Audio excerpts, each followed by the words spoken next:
The first time anyone noticed him that day was when he spilled coffee on his own shoes. Not because it was dramatic, not because anyone rushed to help, but because no one did. Adrian Cole, billionaire, founder, the man whose face had once been on magazine covers, stood in the polished lobby of his own company, staring down at the dark stains spreading across Italian leather. People walked past him like he was part of the marble floor. Assistants avoided eye contact. Executives checked their phones, a few recognized him, and chose to pretend they didn't. He let out a quiet breath. Funny, he thought. You build an empire so large that eventually you disappear inside it. 2 years ago, his name had meant something. Investors waited for his words. Journalists chased his opinions. His fiancée, Lila, used to laugh at his bad jokes and hold his arm like it was the safest place in the world. Now the company ran itself.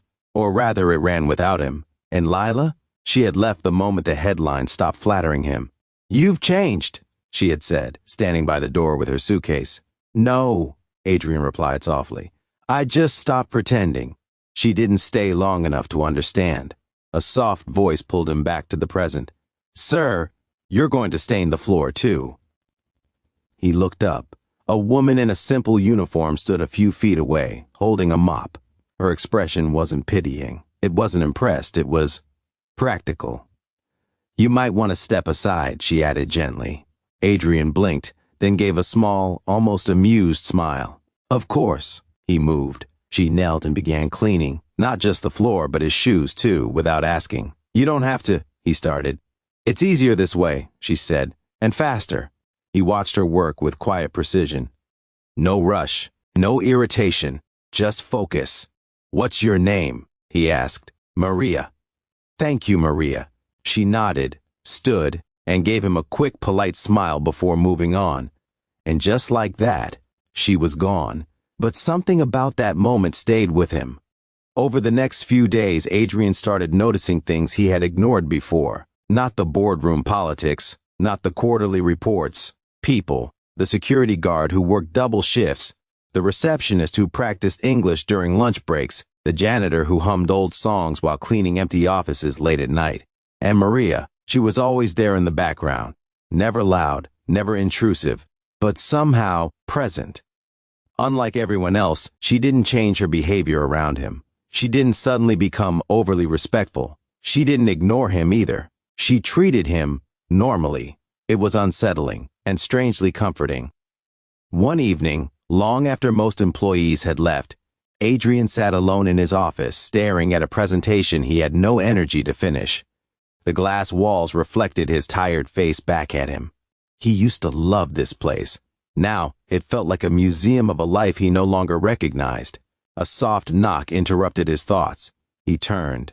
Maria stood at the door, holding a small paper bag. "I saw you didn't leave yet," she said, "so I thought maybe you forgot to eat." He raised an eyebrow. "You brought me food?" "It's just a sandwich," she said quickly. "Nothing special."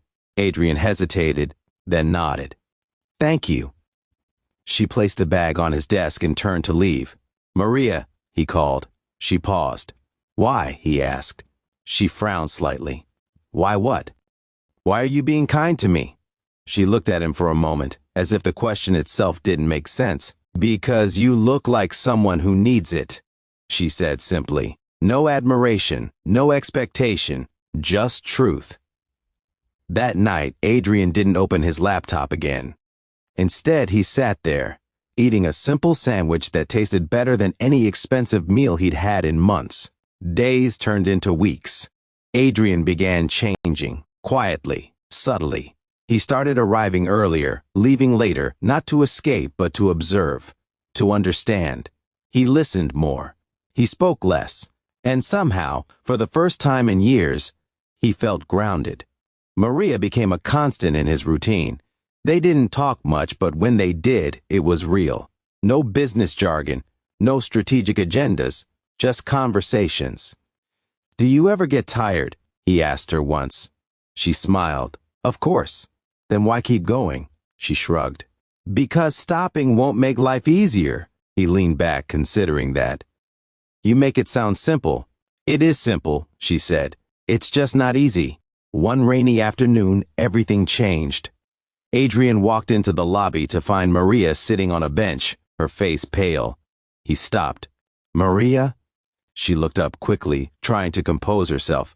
"I'm fine." He didn't believe her. "You're not." She hesitated, then sighed. "My son, he's sick," she admitted quietly. "The hospital says he needs surgery." Adrian's chest tightened. "What kind of surgery?" "A heart procedure," she said. "It's expensive." "How expensive?" She looked down. "More than I can afford." Silence stretched between them. Adrian had signed deals worth hundreds of millions without blinking, and yet this moment felt heavier. "Why didn't you tell anyone?" he asked. She gave a small, tired smile. "Everyone has their own problems. And you think yours matters less? I think kindness shouldn't come with expectations," she said softly. That hit him harder than he expected, because for most of his life, kindness had always been transactional. Favors for influence, donations for recognition, even love had come with conditions. But Maria, she had given without asking. That night, Adrian didn't sleep. He sat in his apartment staring at the city lights, ignored by love, respected by a maid. The irony wasn't lost on him. He thought about Lila, about the people who had left when his relevance faded. And then he thought about Maria, who had seen him at his lowest and still chosen to be kind. Not because of who he was, but because of who she was. And in that realization, something inside him shifted.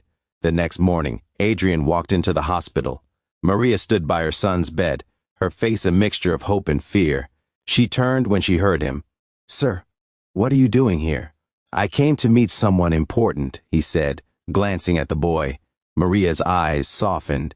"You didn't have to come. I know." He stepped closer.